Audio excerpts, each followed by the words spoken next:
भारत आज भी गुलाम है। पहले पुर्तगाली में गुलाम था, फिर डच आ गए, फिर अंग्रेज़ों का गुलाम रहा, अब नेताओं का गुलाम है। सिर्फ़ फ़ॉर्मेट चेंज हुआ है, गुलामी अब भी भारत के नेता आज ही भारत के लोगों को लूट रहे हैं टैक्स लगाकर। भारत के नेता ना ही कभी टोल टैक्स देते हैं, ना ही इनकम टैक्स देते हैं, ना ही कभी उनका चालान कटता है।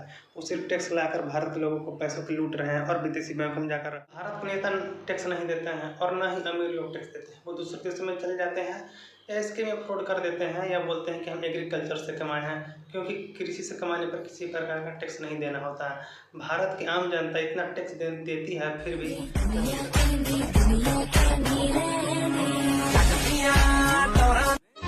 जारी है। सर पे स्कूल का छत गिर जा रहा है।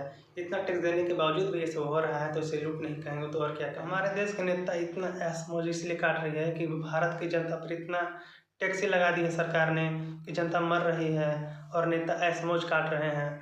अगर भारत के लोग सिर्फ इनकम टैक्स दे तो नेता अगले दिन से आंदोलन पर उतर जाएंगे, क्योंकि नेताओं का सारा खर्चा आम जनता की जेबों से जाता है।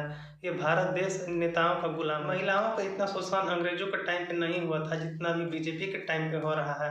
अगर जनता चाहे तो किसी भी सरकार को गिरा सकती है, चाहे केंद्र सरकार हो या राज्य सरकार हो, लेकिन जनता को एकजुट होना चाहिए।